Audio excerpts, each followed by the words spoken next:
Welcome, everybody, to another episode of Light the Torch podcast. I'm your host, Brandon Jones. To my left, we have Blackie Chan. Bottom left, we have Tyler. And bottom right, we have my man, Gunner. And today we are going to review what happened this past Saturday. The Stanford Cardinals just took a beatdown from your USC Trojans, man. We're going to get into that. So, with that being said, let's kick it off, fellas. First quarter. Give us your offensive grades and your reaction to how well our offense played. Go ahead, Gunner. Yeah, so I'll give it an A for offensive. I mean, first half was perfect. There's really nothing more else to say to that. I guess the part where they don't get the plus, I guess if you were wondering, would be the backups in the second half. I did expect us to still move the ball more. Maybe Riley didn't want to show some stuff, but it kind of was a little underwhelming. But again, we put a stomping on them, 40-93 in the first half. So can't really say much. Right. I agree with you. Go ahead, Tyler. What you got?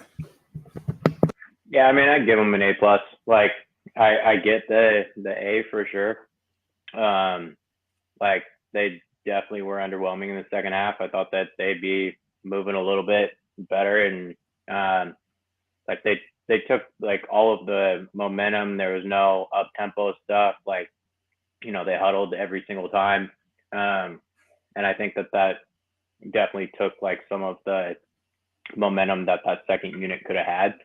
So ultimately, like they could have put up 100 if Caleb and the rest of the ones were out there the whole game. But it's good that we have these guys not playing all these early games and potentially losing more guys. So I'll take that. I'll take that a lot. So I'd give them an A plus. It would be a lot different if it was, some game that was towards the end of the season and, we needed a beat down or something. That game could have been 84-3 or something like that, So it was an A plus for me. All right. Lucky Chan, what you got? It's kind of hard not to give anything but an A at this point. Caleb Williams with 19 of 21 for 281 and 3 touchdowns. And he had a rushing touchdown himself. So it's just like the first string offense is basically perfect. I don't know what else. Like second string, it definitely was a drop off. It could have been play calling or anything like that, but other than I expected a little bit more when it came to the run game, especially with Quentin Joyner back out there, because we dominated with Floyd or Lloyd and Jones, but when it came to Quentin Joyner and Barlow and Peterson, it just kind of was a little lackluster. And Miller Moss did pretty good on the pass. I don't think they wanted to pass too much, but yeah, it was still an A. The offensive line did a great job. Wide receivers did their thing. Caleb, even tight ends got a piece of the pie. So, yep. All right. Yep. So for myself, yeah, I agree. I said this is the game where you kind of have to break it into two different grades, so which is pretty telling, for where we are as a program.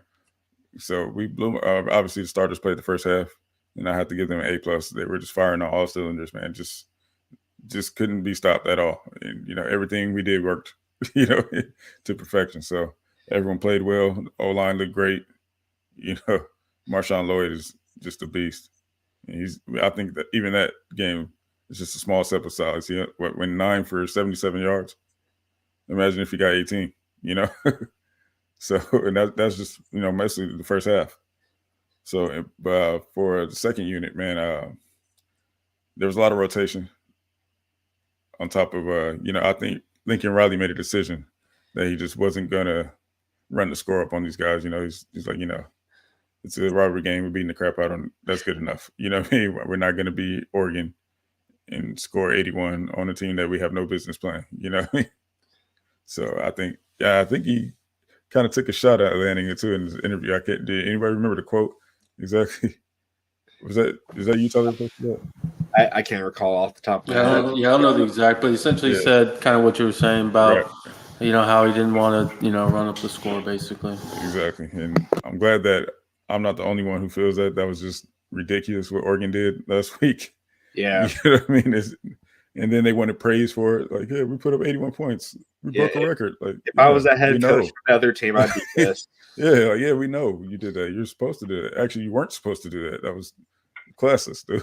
Yeah, you know what I mean. So that's crazy. Only Oregon would do that. But it is Oregon, though. So they're only. I Oregon. expect nothing less. Exactly.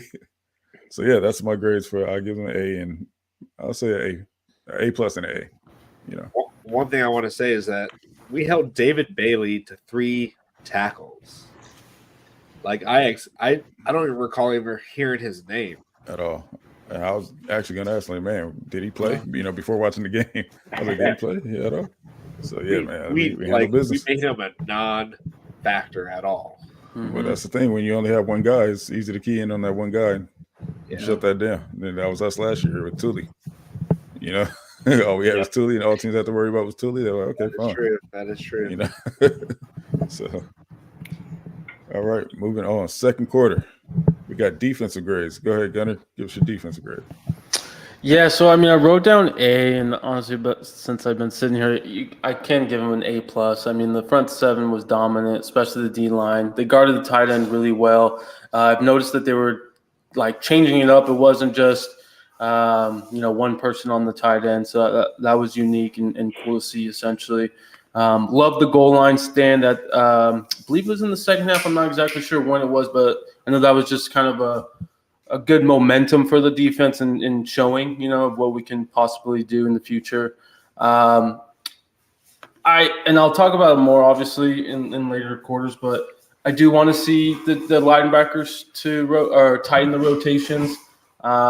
Not to sound rude or anything, but I would like to see less of Tackett. I think there's been some situations where he still needs to kind of see what the play is going to look like. He just reacts so quickly, I feel like, and doesn't let the play develop, where there could be some situations where he can, get there quicker. So, but yeah, overall, A plus. And yeah. All right. Tyler, what you got? Yeah. That was the most complete game I think I've seen them play in a long, long, long time. The last time I remember somewhat of a complete game like that, and I still could argue that this was even more complete than that, was the Penn State Rose Bowl game when, we just went blow for blow with another juggernaut. But this was both offensively and defensively having that type of shutdown game. And so for me, I can't remember the last time that that we played like that overall. So I give them an A plus. The front 7, if you will call them that, I think they play more with 6, and they've got a hybrid guy that kind of weaves his way in and out. But the front 7 is pretty dominant. Bear Alexander is a man among boys. That guy takes on and beats double teams, and he gets talked about all the time. I almost got my hopes with Corey Foreman getting a sack, and he's in the backfield a lot. He's not getting beat. It doesn't matter who he's playing against. He's not getting beat now, and the reps that he's getting into the backfield. He's close.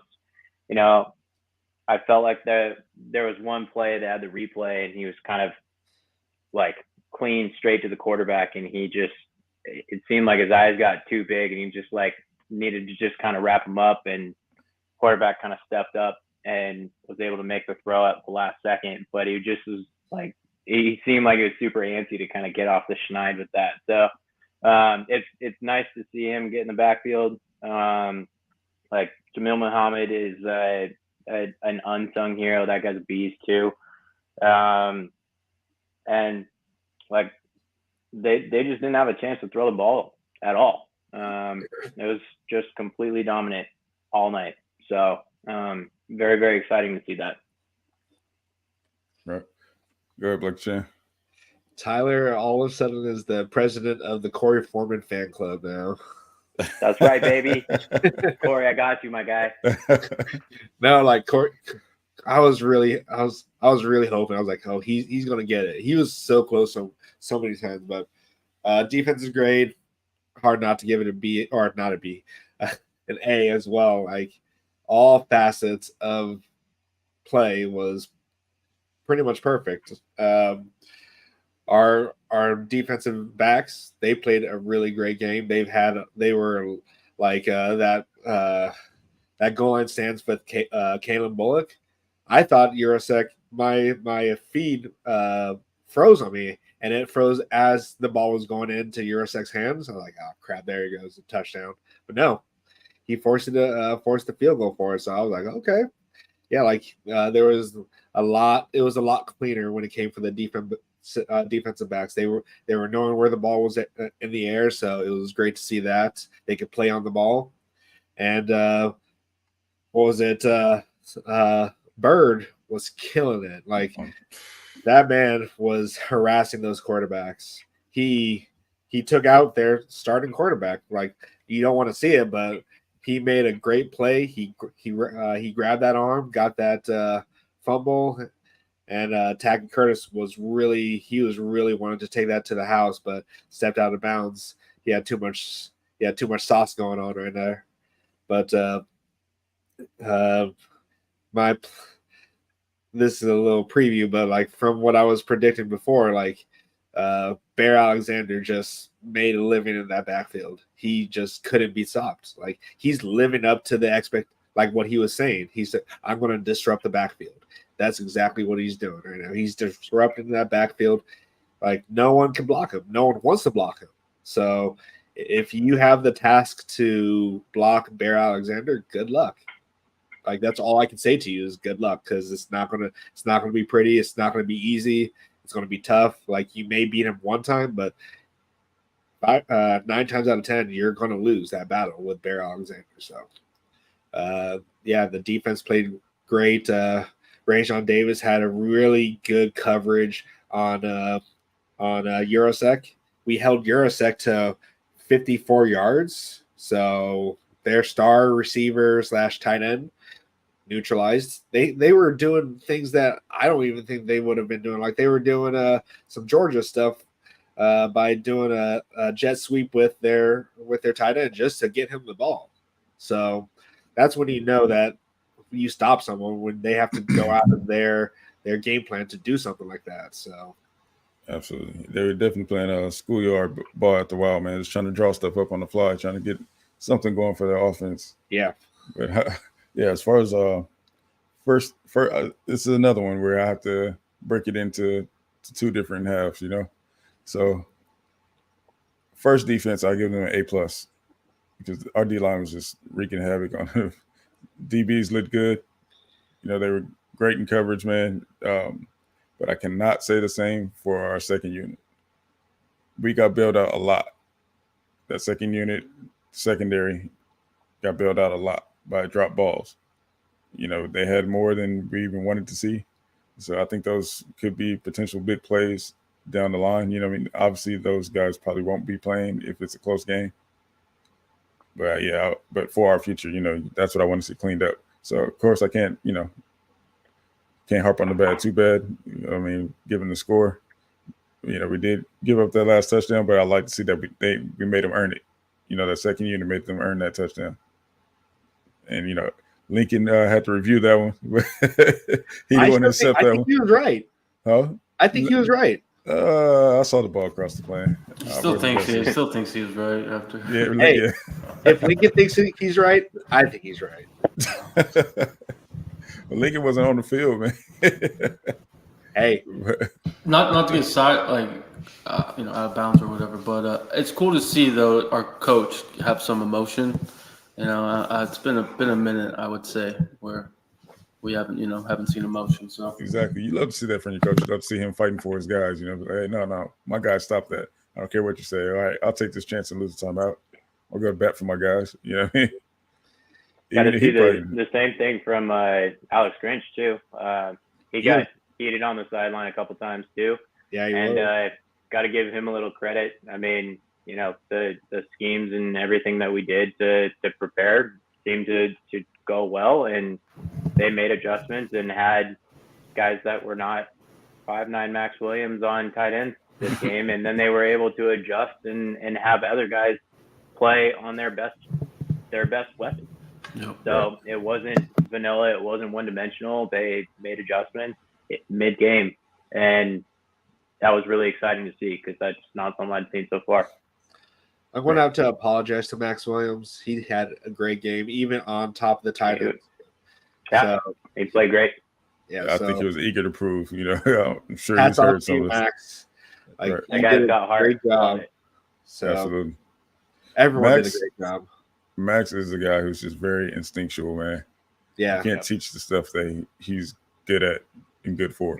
Yep. Shout out to Bryson Shaw too. He impressed me, man. I said it. I think it was episode 1 that I want to see more out of him because he hasn't been. I won't say I can't say he was underwhelming, but he just didn't overly impress. Decent. Previously, yeah. But this game he balled out, and it's crazy the chemistry that him and Max have playing together. Yeah, they do. Anyone else notice that? I think that's great.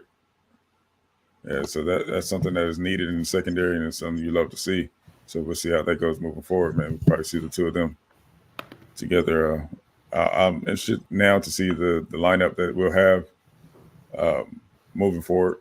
I think playtime is over. I mean, obviously we got this game against Arizona, but it's a road game. It's one that we will not be taking lightly because it is a road game. It's always tough for us to play at Arizona State anyway. Exactly. It's always hot on that field. Yep. So it'll be a different goal. It'll be a EG homecoming. I'm sure Eric Gentry can't wait to get over there and bust some heads. Some of his former teammates. Yeah. So he'll be showing out. But I expect that game to go pretty similar to this one. But we'll get to that. We'll get to that when time comes. So I would like to say the fact that they keep saying the longer it goes, the better it gets. It's proven it. You can see it just the way they approach the game. Yeah, like each game is getting a lot better on defense. Like you can see it, and it's scary that it's getting better on offense each game too. So that's what I'm saying. We're not even hitting our full strides. Our ones are only played 1.5 games up to this point. Yeah, like so it take that into fact when you're grading these Heisman numbers too with Caleb.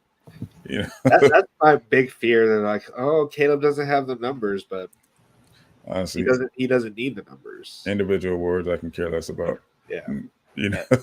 I would like to hear them to stop saying, oh, Archie Griffin's the only one that has done it. Yeah. And they act like it can't be done again. Well, obviously if someone's done it, it can be done. So I don't know. We'll see how that goes moving forward, man, with these Heisman things. Of course, there's another quarterback in the conference who's getting a whole lot of hype. And I can't say it's not deserving. He deserves every bit of that. He's been balling out. But I don't like when they try to make the comparison when one guy's only been playing half football games. Yep. And the other one's been in nail biters. So, but they get to go head to head and square it off. So, that being said, that being said, we'll move into the third quarter. You guys give your players of the game, offense and defense. Go ahead, Gunn. Perfect, as well as plays, right? Yes, absolutely. Okay, perfect. Just want to make sure. Okay, yeah. So I mean, this might be a shocker, but Caleb Williams is my offensive player of the game. I'm actually going to throw out 2 here. I mean, that deep ball to Rice was pretty insane, and then that scramble throw to Singer was also. I mean, that's something we just see every week. It seems like those scramble throws, but yeah, those are 2 that stand out for me. And then you want me to go defense real quick as well? Sorry. Yep. Yeah. Perfect. Just want to make sure. Bear Alexander, I mean, he didn't have the stats, but I mean, the dude was just creating havoc. And then the 2 plays. I do 2 plays just because. But the goal line stand and then the pick that Max Williams, that's something actually what Bear Alexander created because he created that pressure. So those are my 2 plays for defense. Yep. All right. Tyler, what you got? Sam Gunner taking everything, man.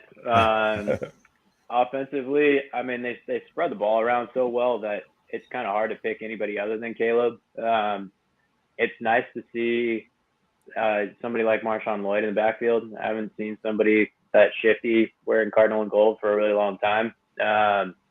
Like Don't he say reminded it. me a lot of Jahmyr Gibbs last year. All right. I'd love to see him out there, in the passing game, see what type of opportunity he gets in the open field and some sort of spread type thing.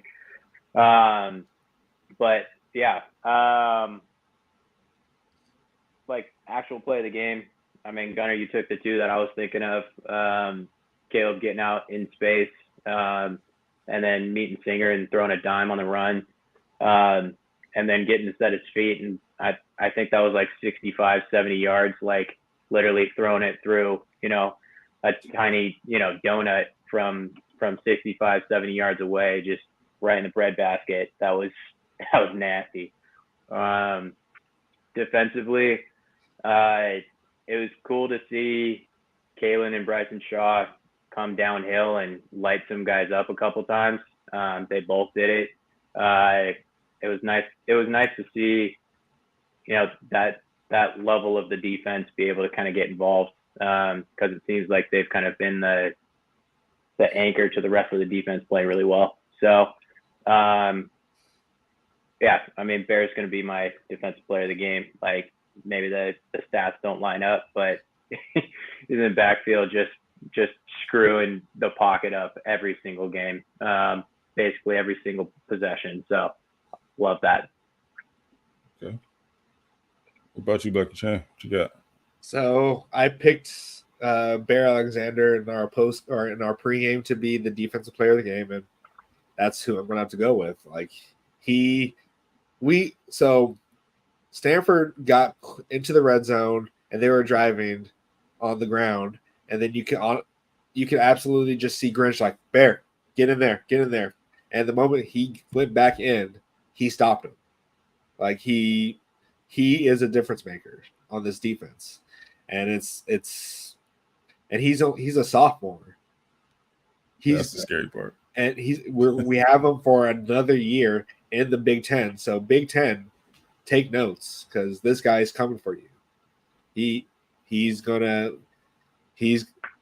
I'm predicting that he's gonna be a first round draft pick.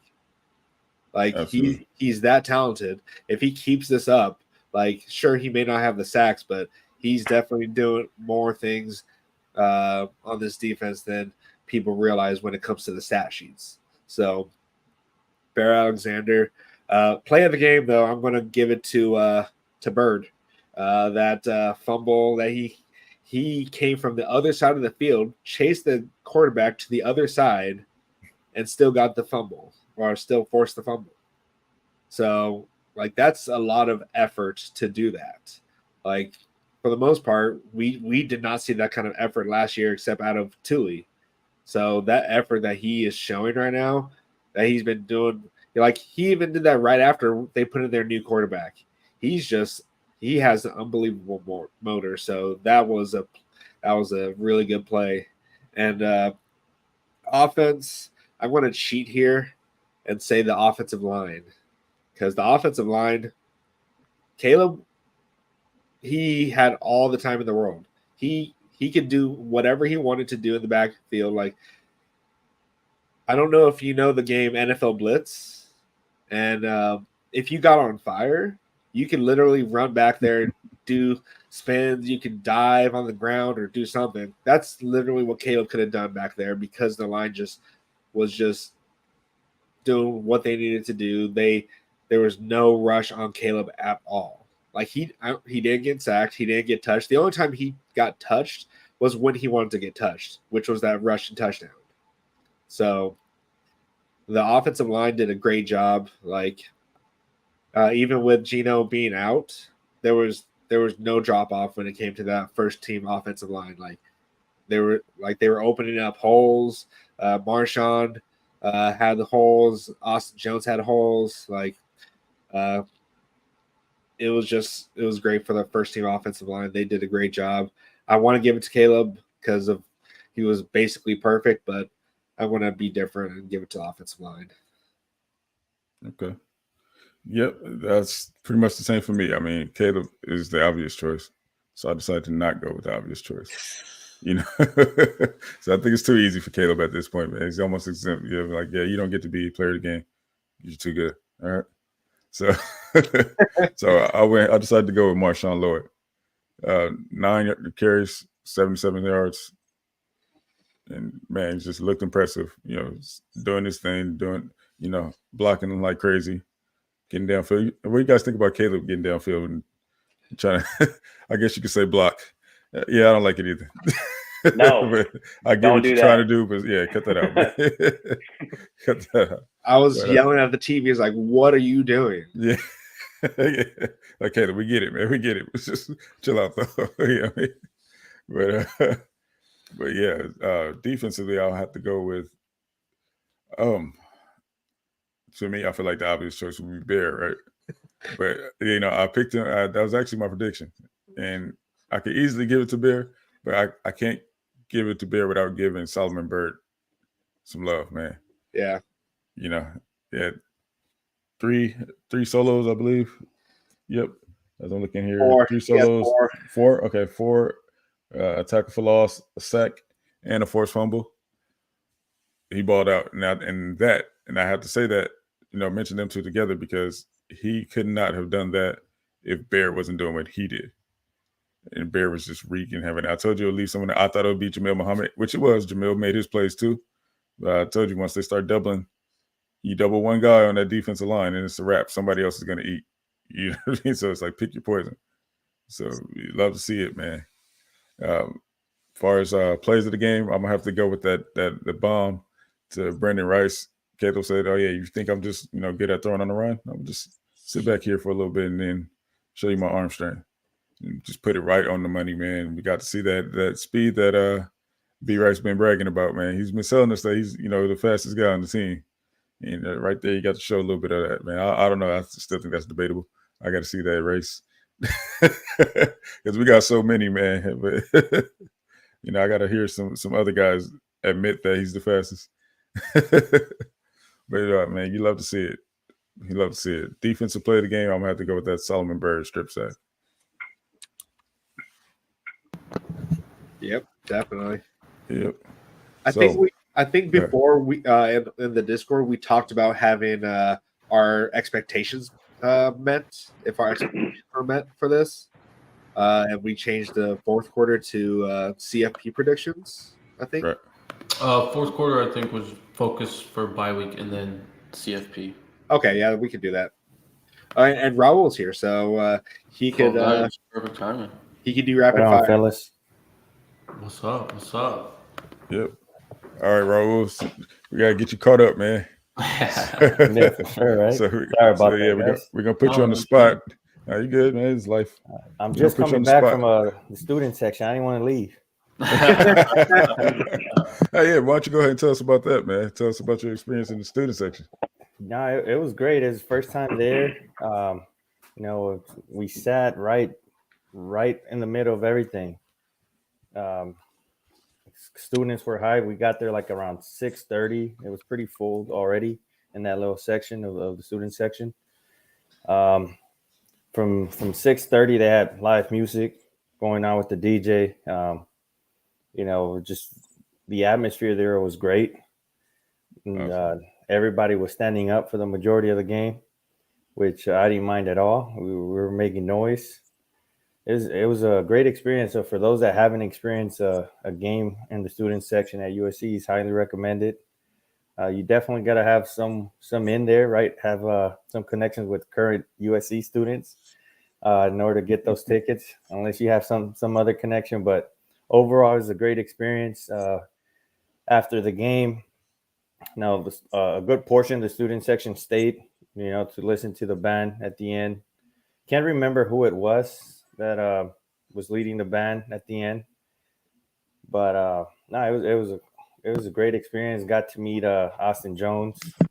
Awesome. I got Deuce actually signed my hat, USC hat, so that's pretty hyped about that. So shout out Deuce. I'm not planning on selling, and that'll definitely stay on my USC memorabilia.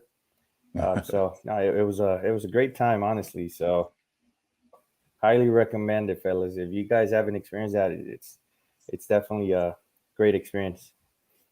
What about the halftime show? Oh, the halftime show. It was honestly, I had no idea that show was gonna happen. I was gonna go to the restroom, and then they said a drone show. I was like, you know what? Let me just stay behind and look at this drone show. So it was honestly, it was pretty cool. They put up the USC helmet. They put in the Heisman for Caleb Williams, I'm assuming, or just all our previous Heisman winners. That one's They for had Reggie. Tommy Trojan, or yeah, Mm. it was a great show as well with the live band going on the background. Overall, it was a party, guys. Like I'm telling you, it was a huge difference between Nevada and San Jose State. I wasn't there for San Jose State, but I'm assuming good experience and all regardless. But this one was just different. Obviously, being that it was conference play, maybe the last Stanford game in, like Lincoln Riley said, in a while. So honestly, it was a party out there, guys. I wish I was still there. Let's put it like that. Well, we definitely had a lot to party about, man. Yeah. With Yeah, that and one. it was So 49. Was it 49-3 at half? 49-3 at half. Yeah, I was drinking, guys. So So I don't remember everything. Let's put it like that. But it was a great time. awesome. Yeah, like I was even dancing the YMCA song out there. hey, No nothing wrong. judgment, man. No judgment. I did that last time I was there, so yeah, All right, Raul. the attendance was great. Yeah, it was honestly at first I was a little disappointed because it was fairly empty close to kickoff time, but I'm assuming it was just traffic and people coming in. But the stands were pretty filled. So I was happy with the turnout. I think it's only going to get better. For all the recruits that do watch the podcast eventually or are currently watching, LA is a place to be, guys. So, hopefully you guys commit. Chris Cole, you should have committed to USC, but maybe we get a flip later down the season. So won't lose hope there. But, Georgia's great and all, but, USC is a place to be at now. So, Well, since you brought that up, guess we'll touch on that just a little bit. Sources of mine have said this is just a thing that we have, that we're starting to become accustomed to. This is, him committing elsewhere after us hearing that he was all ours. He was all Trojans, and then, a few seconds later, he's just boom commits elsewhere. That's been something that us Trojan fans have become to get used to, or coming to get used to. And the fact that our stance as a team, or a Lincoln Riley stance, I should say, is that we are not going to be playing and paying players out of high school. All these kids seem to just want the bag, which in some cases is very understandable. But if they actually use their heads and see, they will see that our freshmen got the bag as soon as they stepped on campus. If they did a little more homework and be a little patient, it's well worth it. Having NIL here in LA is way better than the little handshakes that you can get in most other schools. To get an actual NIL where you're getting checks and not cash is way better here than you would get at any other school. So for your recruits, I understand for some of you, but just be smart. Look at the bigger picture and just be patient. Yeah, just know that USC will not have those situations where, player was unhappy about NIL because they didn't get the money that they were promised. That would never happen. Florida. Bless you. So with that being said, Raul, let's get you caught up on your thoughts. So first quarter, we went over offensive grades and reaction. You want to give us your offensive grades and your reaction? You know what? Just because I want to see it get better, I'm going to give it an A. Okay. But obviously, you guys know what the true grade is. I mean, we scored 49 points. So I can't really get any more perfect than that. But I'll give it an A just because let's see if we can top that.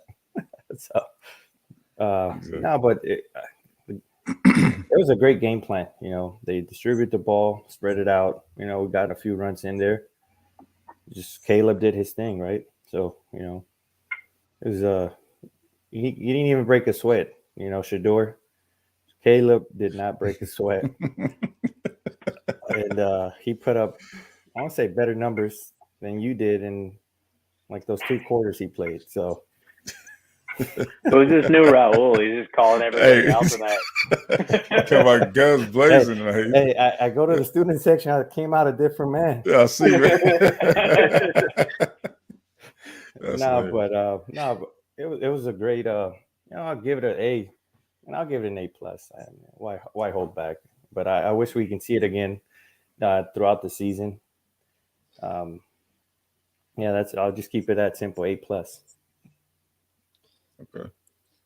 All right. How about your defensive grades?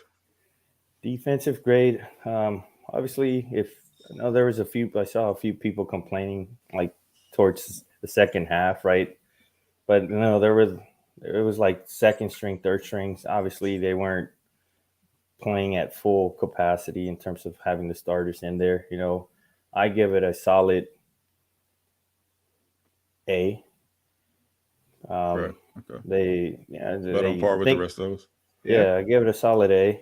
They had I think 1 or 2 big runs, but other than that, and I can't recall if it was like in the first half when they had a huge run. I think Stanford had a big run, but then the defense made up for it, create a turnover, and prevent them from scoring. So I'll give it an A. All right.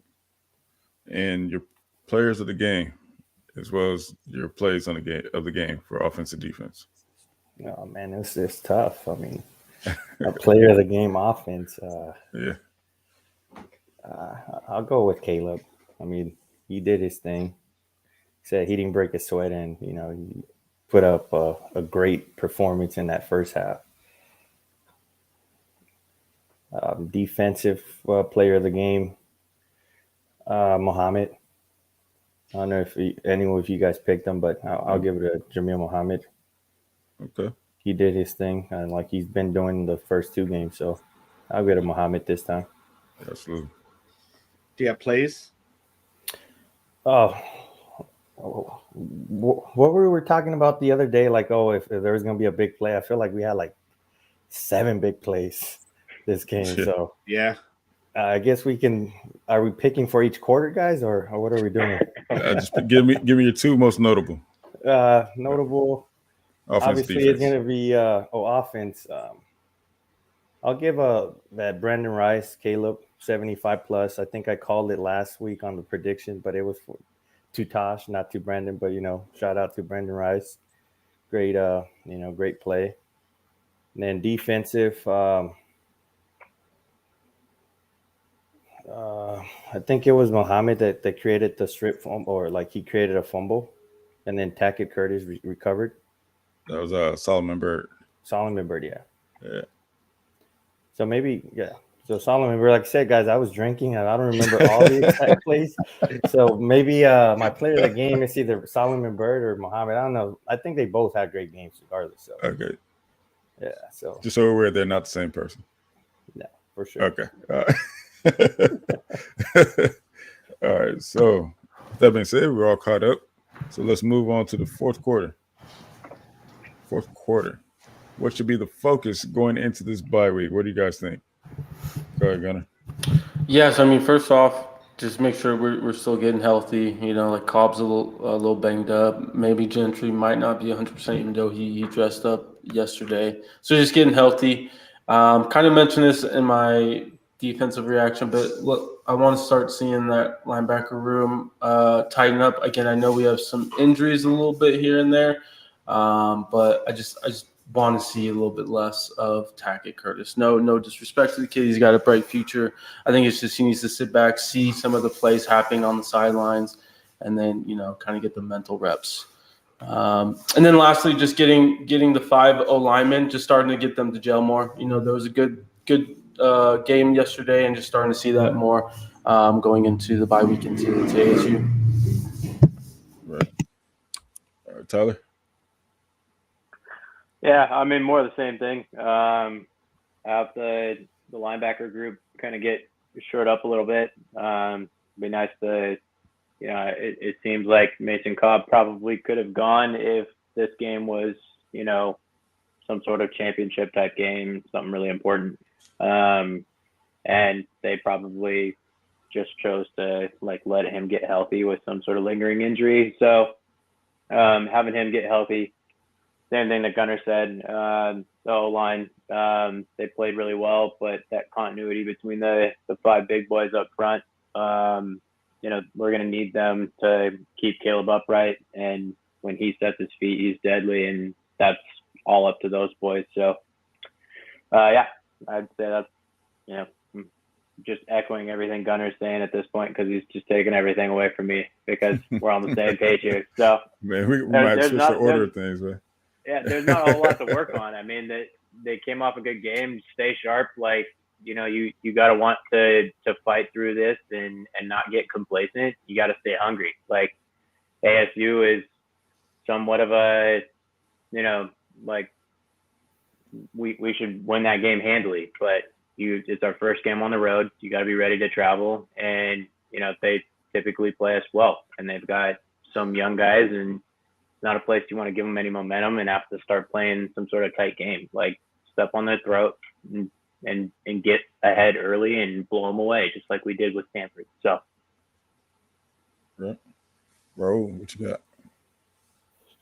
Pretty much what Tyler and Gunnar said. Just just continue to see the O-line, work together, improve there, make sure that they stay healthy, no more injuries. Please, fellas, don't get injured during practice. That's all I think that's our biggest enemy for this year. This year, as long as we stay healthy, I feel like we can beat anybody out there. So as long as we stay healthy, practice hard, prevent any injuries. Like I said, offensively, I feel like we pretty much could do whatever we want on the field. So if we see improvement on the defense with the cornerbacks, making sure that, they just kind of learn week by week and learn to play together as a team, prevent those small little big plays that happen here and there throughout the game. I think, the sky's the limit for this team. I truly think that we can beat anybody in the nation. And it's starting to feel like a very special season. It's brewing. So, like the group chat. I keep bringing up the group chat. That's how we all started, right? But, I think Tyler was onto something. One of the first group chats was 2024 national champions, and this was way before the season even started. So, it's the middle of last year. Yeah, right. So, been a minute. Yeah. So it's definitely looking like it could be a really special season for us. So as long as we stay healthy, that's really what I'm looking forward to. All right. Lucky Jen, what you got, man? What are we working on this bye week? Discipline. We're definitely going to have this was basically another pregame for us, or a spring game, or it was definitely a pregame for us. So we definitely need to limit the big plays, because we have not had a team so far put a drive together on us. They just have big plays that lead to scores. So we need to limit those.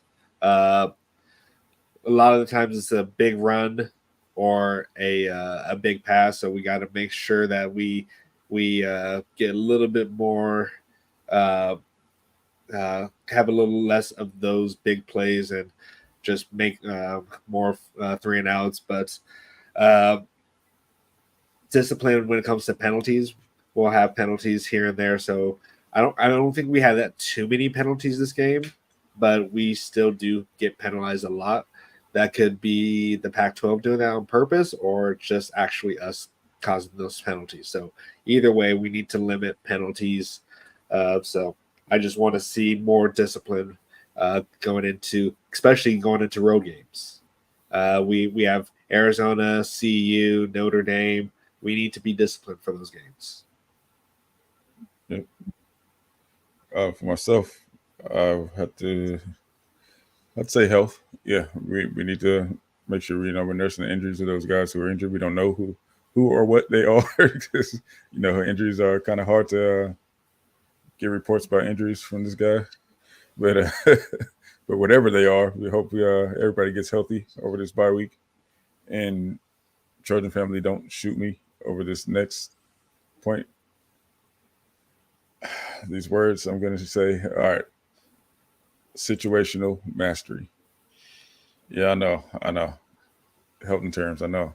But listen, going into this next stretch, it's like I don't even know if any other team has even done it before. Played 9 straight games, but that's what it's going to be. And then we're going to find ourselves in some situations because we're going to be playing better teams, and some of these games might be a little close. So I think we get a heads up on that and work on some of those things. Some 2-minute drill and all that. We need to shore that up. And I think like Chan said, we need to shore up limited chunk plays, man. So that's just small things. Work on the small details, as we've been doing. It's been getting progressively better as the season has gone on. But yeah, that's what I definitely want to see this bye week. Just shoring up the little things and taking care of our bodies, and some situational mastery. Question from the chat here from EV. Not sure if it was mentioned, but how do y'all feel about special teams? I feel it's night and day, just with Zachariah Branch alone. But even the coverage is much improved. I'll take a shot at that before. Yeah. All right. So our fans, I want to say this: we do have special teams coaches. They're just not assigned as special teams coaches. Kyle McDonald was a special teams coach in his previous, in a previous gig, and I think I want to say Hansen was too. So we have coaches that can coach special teams, that have special teams experience.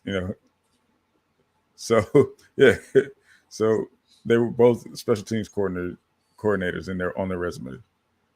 So yes, it looks much better. It's year 2, and they got to do a little more coaching. So yes, it looks a lot better. We got a much better punter.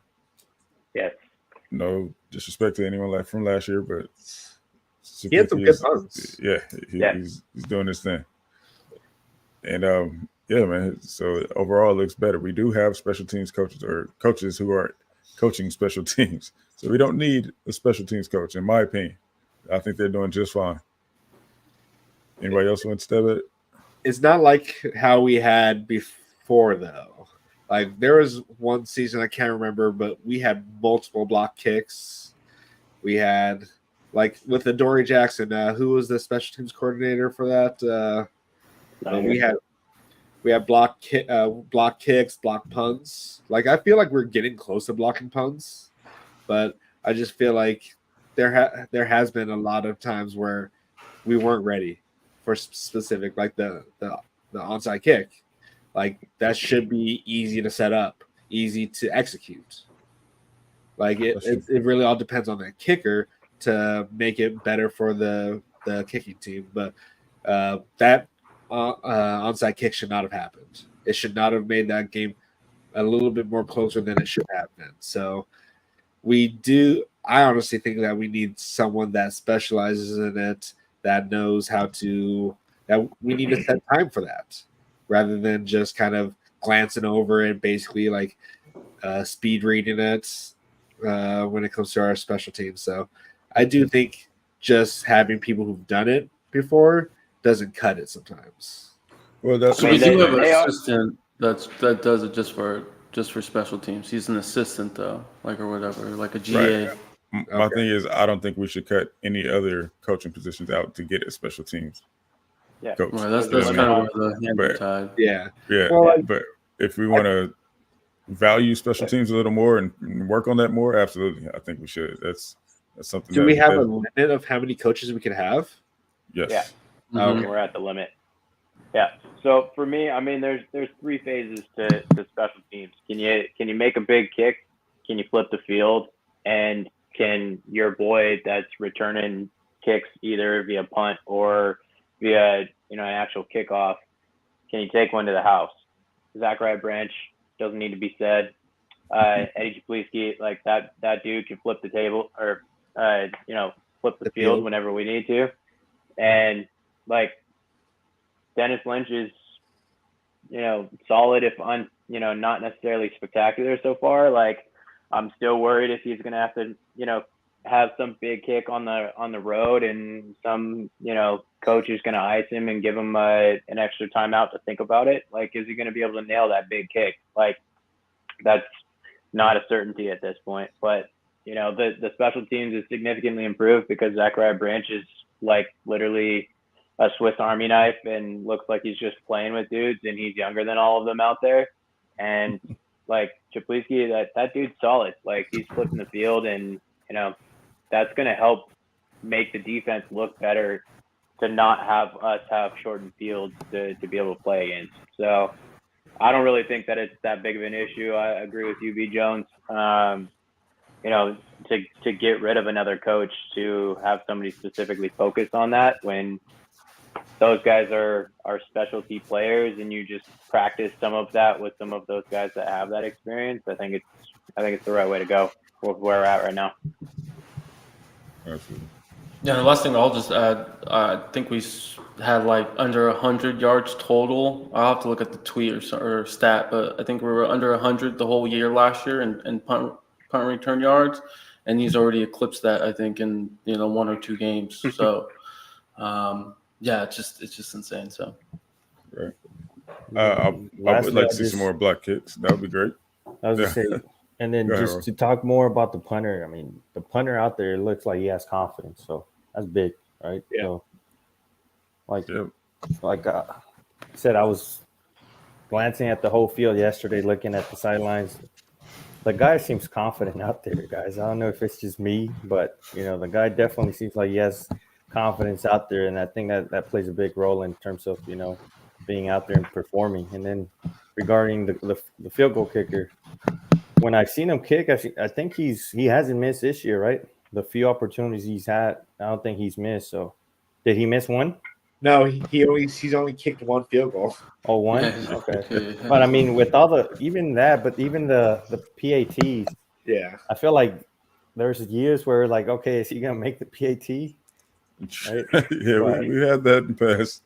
So that's a positive. I mean, just that alone, I feel like it's definitely a huge improvement. And like Tyler mentioned, we don't know how the kicker may react and it's definitely going to be a pressure situation, and the opponent coach is going to try to ice him. Hopefully we can practice on that on the field, on practice. I mean, but hopefully we don't get to that point because it's definitely an unknown. And as you guys know, some people definitely choke under pressure. So hopefully we're not put in that position. Exactly. Yeah, I guess my thought was that I thought we could hire another coach. So if we don't have the spot for another coach, then I get it, because all the coaches that we have a purpose right now. So it's not like we should cut them. But if we could hire another one, I would want us to. I would agree. Yeah, if we have the ability. Yeah, if we were allowed to have 11 coaches, yeah, by all means, I just thought he bring in a special teams coordinator. Yeah. Sure. I just thought he just didn't want to. No. He does feel that way, but that's also the reason, though, essentially. Right. Makes sense then. So through all that, Evie, I hope we answered your question. But yeah, I don't know. I don't see. Yep. So we now can move into overtime. What do you guys have for CFP predictions? Who's your 4 for CFP? Go ahead, Gunner. Yeah. So not in like particular order, but Georgia, FSU, USC, and Texas. Those are my 4 right now. Okay. Oh, I'm sorry. We got it.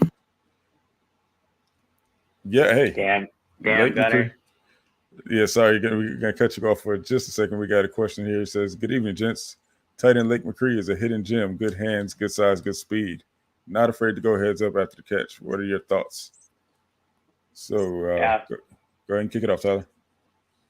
Yeah, I mean, he's somewhat of an unsung hero on the offense. Like, he's not a guy that the offense is going to get ran through, but when we need to have somebody, move the chains, and he's the, 5th target on the field, like, the defense usually forgets about him, and he's an unsung hero. He's not doing anything spectacular, but he always gets the job done. He's a pretty good blocker, and he doesn't mind getting his hands dirty. So I love watching him play.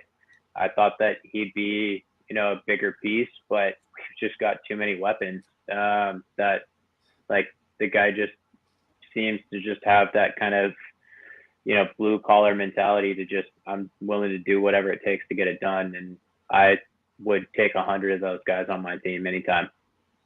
Absolutely. Raul, you got thoughts on Lake McCree? No, similar to like Tyler mentioned. I mean, we got too many weapons to distribute the ball. So when he is getting his number called, he's performing, he's producing. So I agree with Frankie in terms of being a hidden gem. He's definitely performing, and I feel like he's going to come up big for us. I don't know, tight 3rd and 1, 4th and 1 type of situation where, they give him the ball. The guy's catching the balls, and, like he mentioned, he's not afraid to, take on the hit and get that extra half yard or a yard, right? So I agree with that. Absolutely. Go ahead, Blackie Chan. You got thoughts on Lake McCree? No, he's definitely great. He's not making any mistakes. He's having great blocks. He knows how to get open. He's a good safety blanket for Caleb. Like, if anything, he's always there in the flat, because that's what we've really used him for, is in the flats. And he always gets a good chunk yards. Like, I don't think he's had anything less than 5 yards on any kind of receptions that he has, except for this last one, but it turned out to be a touchdown. So other than that, it's just I hope we get to use him a little bit more, and because people are going to be trying to take away Branch, Rice, Washington, all of them. So if all their focus is going to be over the top, who's going to be at the bottom? Lake McCree. Yep. And I'm just going to piggyback right off of there, man. He's a lunch pail kind of guy, man. He brings his hard hat to work every day. And I think as we go on, further down along the road this season, further through our schedule, they're going to be keying in on our receivers. They're going to be their main focus, and everything's going to be wide open for Lake McCree underneath, as well as Marshawn Lloyd coming out of the backfield. And I think Caleb can just dink and dunk, because they're definitely going to be dropping 8 for now, So we're going to see a lot more runs and see a lot more tight end involvement, and I'm looking forward to that. And Lake McCree should be able to show his worth, man, and prove to the scouts. So I'd love to see him get drafted, man. So, yep, shout out to Lake McCree. We lost Gunner. So, Tyler, you want to pick up where you left off as far as your CFP prediction?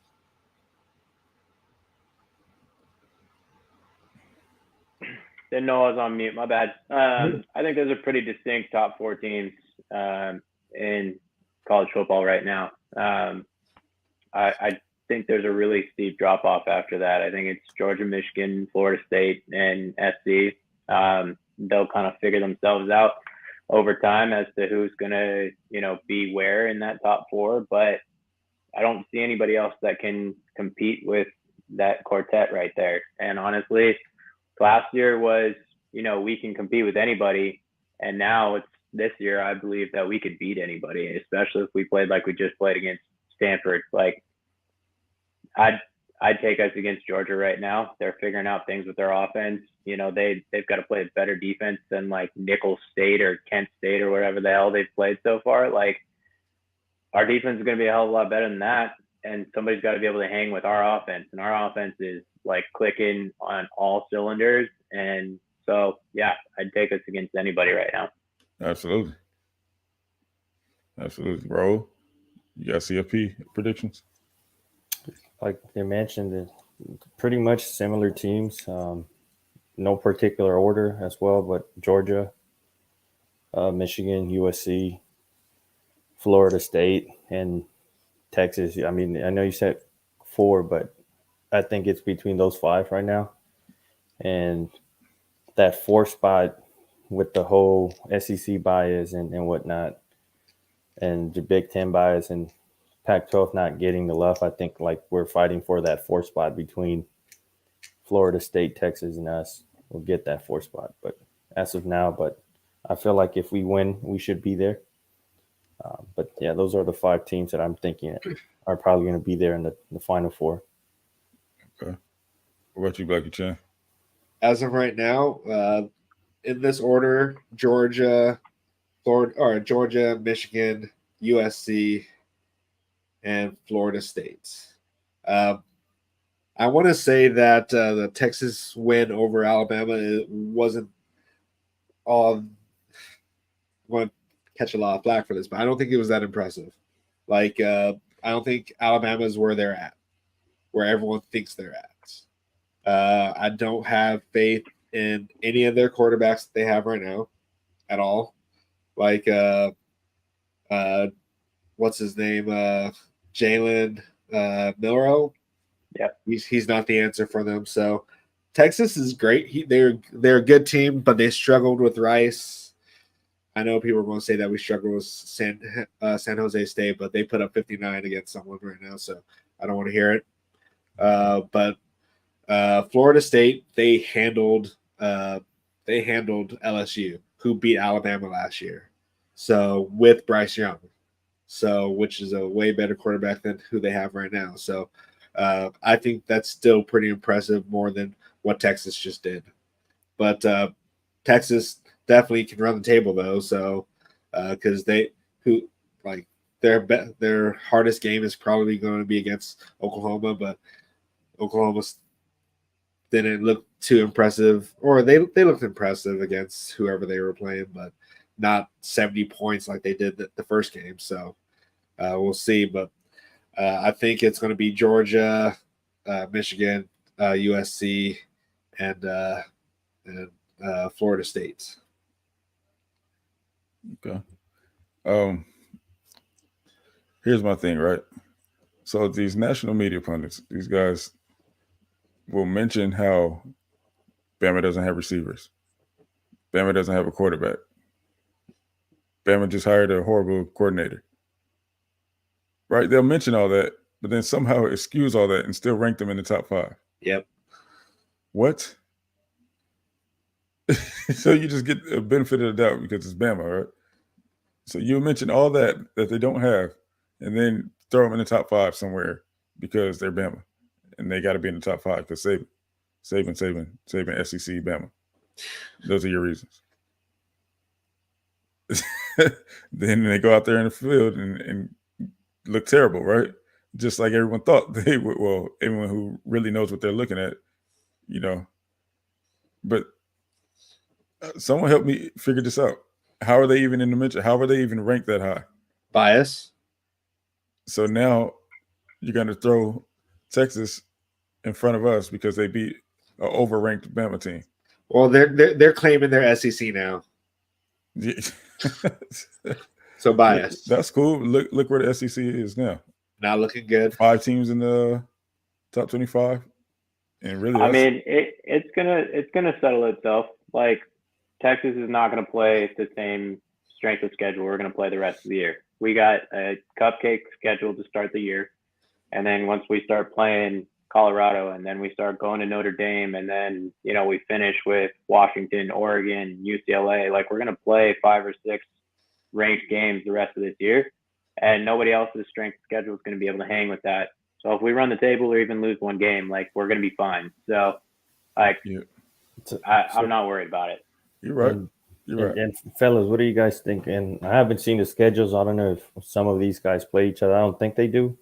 But say that those 5 teams that we're talking about, USC, Georgia, Michigan, Florida State, and Texas, say that we all went out, go undefeated. Who gets that 4th spot and who gets left out? See, that's the thing, right? It's very likely that everyone else can run the table except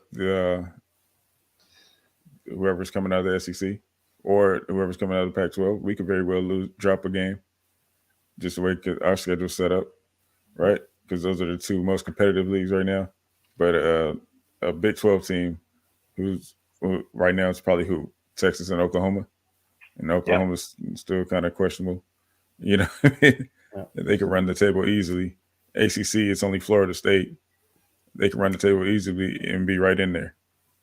So the question is, do we see do we see a conference get snubbed?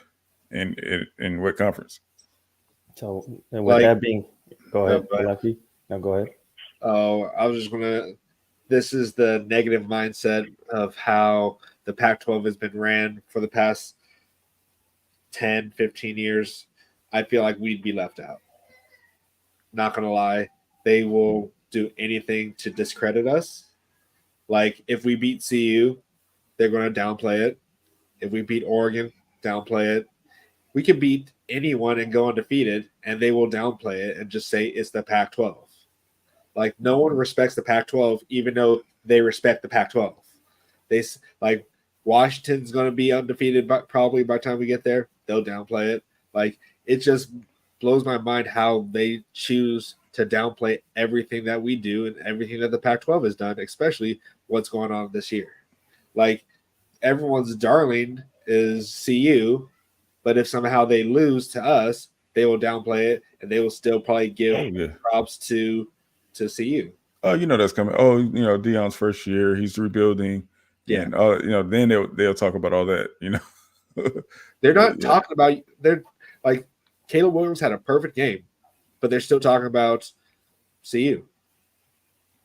Exactly. It's fine. I mean, yeah, like they're going from being a one-win team to being a ranked team that beat somebody that went to the national championship last year. So like they have a lot of headline catching things for them to be able to do. So I'm not worried about it. Like the thing about the Pac-12 is they usually bludgeon themselves to death because they don't schedule well. They schedule their marquee games at 10:30 on the East Coast. And then they schedule back-to-back road games for, somebody like SC to go travel to Pullman on a Friday night after they were on the road the week before. Like they don't take care of their big names like the rest of the conferences do. And that's part of the reason why this conference is getting dissolved. So like with that being said, like I'm not really worried about, what's going to happen. Like, the schedule lines up well for us. We do need some luck with some health. We can't have a lot of the big guys get hurt. Caleb can't have something with his hammy pop up like last time. So I don't want him running down the field to try to block anybody. Like literally just stand in the backfield and celebrate on your own, damn it. Like, please don't do that. But yeah, like we're set up well. And the rest of those teams, for the most part, have some questions about the quarterback play. And we have zero questions about quarterback play. And I will take a quarterback guru in Lincoln Riley and the camaraderie that he has with Caleb Williams over anybody in a toss-up type game. And so ultimately, like I'm rolling with us, and I'm excited to see where the rest of the year lines up because our defense is a lot better, and we're gonna have a chance against anybody. So, but we can't play defense, Tyler. Remember that. Yeah. Where's your boy Sky Blue, man? Ask him if we can play defense. Right. Yeah, I gotta bounce, fellas. All right, Tyler. All right, Tyler. Yeah, have a good night. Hold on. Later, guys. I'll try to be less cynical when it comes to how we're viewed, but it just feels like it goes on every year. Yeah. At what point? At this point, it's pretty much undeniable. The Pac-12 is the best conference in college football at the moment in week 3. I have to agree with that. Yeah, we have 8 in the top 25. The next team to have is 5. The SEC has 5 right now, currently. Who are which 5? I can't even picture 5 top 25 yeah, I have to go teams. look at in the SEC. I can only think of 3 right now. Georgia, Bama, and Tennessee. Yeah. Oh, LSU. But I don't know. know. There's one more. Ole Miss, I think. Oh, yeah. Yeah. They did beat Tulane, so I'll give them props to that. Yeah. Yeah. I mean, listen, their top half are full of decent teams. But for us, our conference, we only have guys we only have 2 teams that suck? Right now? Arizona and the Arizona schools, I guess, or Stanford in Arizona. I was really hoping that Arizona would pull that win off. Yeah, and they're not bad. Frankie said Georgia's- Georgia and some other foods. Yeah, right. It's Georgia That is and true. company. Yeah. And even Georgia hasn't even looked great, guys. At all, and they don't play anybody. So the fact that That's- they're still number one is kind of ridiculous too. Yeah. I think You it's. know, I being their just think schedule, it's. at some point they're I gonna have to think get it's docked for that because they schedule. are. Oh yeah, Wazoo beat Wisconsin. Yeah. Yep. Yeah, we Tell got you, that man. one right, Brandon. Yeah, Yeah. I'm telling you, funny things happen when these teams come out here west. Honestly, it's all- I think I only got one wrong.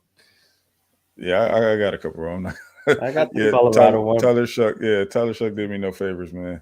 The one thing that I think, I don't know if I don't remember who I picked out of Cal and Auburn. I think I picked Auburn, Yeah, I picked Cal, and they disappointed me.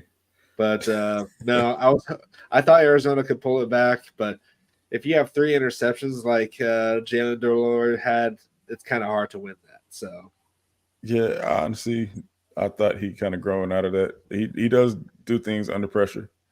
You know, he doesn't handle pressure the best. He and Bo Nix are a lot alike in that way, if you ask me. yeah, You know, I want to apologize for picking Oregon last week. I wish I wasn't right on that, but yeah. Well, Tyler Shuck I mean, forgot that he played for Texas Tech and not Oregon. yeah, You know, I so he didn't threw it see, to his old teammates. I didn't get to see the game, but I heard there was like some type of controversy or something like that. There was some questionable calls, yeah, for sure. yeah. And that went in Oregon's favor. I really thought Utah was going to lose. Yeah, Yeah. no, they came close. Yeah, but I think they're doing pretty well considering their circumstances, man. But at the same time, it's like when Rising does come back, what Rising are you going to get? He's coming off a significant knee injury, so I know everybody on that side is happy to get him back, but they don't even know what they're getting back. Essentially, you know? Well, I think he's going to be better than their quarterback right now. Well, we don't know. Yeah, and does he the mental side of it coming back from an injury too? But You know, if he's half the he- man, Is he that confident? Is he going to have that confidence in his leg, or is he going to be thinking about, oh man, I want to make this cut, I might hurt my leg? We don't know. We don't know what kind of Rising we're going to get. You know, yeah. and you think teams ain't going to be shooting for that leg? it gets it gets grimy out there. So, but I wouldn't want to wish any of course not. injury on Of course not. him, but Of course not. it'll happen. Yeah, it's very likely. You know. Yeah. So, but with that being said, do we have any more questions in the chat? Anybody? Nope. Do we have any All right. additional thoughts? Anybody? Got any parting words? I would like to Not- say that I'm happy that my predictions came true. Caleb Williams got his first rushing touchdown. Zachariah Branch had a punt return, so Yeah, you called this game, didn't you? I was happy about that. I did can't- say Brandon Rice was going to be the player of the game. He was kind of close. He had a big touchdown, so He got to play the game. So yeah, he did. close Who enough. got the closest prediction, or who was the closest to getting the prediction right in terms of score? Oh, no, we actually have to go back and look at that. Oh, Yeah. like the score of the game? Yeah, I had 55-17. Obviously, I didn't picture the 55 coming the way they did. It should have been close to 80, 90 if we would have Yeah, right. our first team Right. there. But We can go back and look. I'll we have to go back and download look. it or something. But I know I said 59 because I said you guys thought I was disrespecting Lynch by saying give him something to do. So Yeah. I think I said like 58 or something, but I gave Stanford way too much credit. I gave them 26.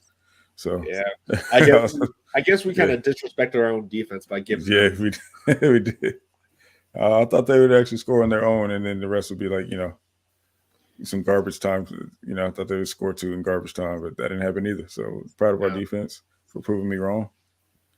And yeah. All right. But and with this that is- being said, I I'm would sorry. say Go ahead. that this is non-football related, but it's USC related. The basketball team has been there the past 2 games, so for those fans that are strictly just watching football, highly suggest you guys support the basketball team, support all USC athletics. Just found out that beach volleyball team won three-peat. So for wow. those that didn't, so they won back-to-back championships. Basketball team was out there, and I'm a huge Laker fan, a big Kobe fan. So I'm happy that they. I don't know if you guys saw it, but they announced it sometime last week. USC basketball is going to be one of the schools that was chosen to wear his shoes, or Nice. some Okay. type of partnership like that. I think Nice. it was UConn, the Zeros, USC, and then two other schools. Well, they get picked. I'm Anyway. not sure. It's just, I guess that Nike. Yeah, that's exactly. But Well, I'm glad. Yeah, we have those ties. That's for sure. Yeah. But And shout out to Bronny James for helping us with recruiting too. absolutely, man. He did his best. Who was he talking to again? Is it there Harvey or Cole? I think I want to say Cole. Oh, well, he No tried. mistake. Yeah, but that's over with. We got to move past that now.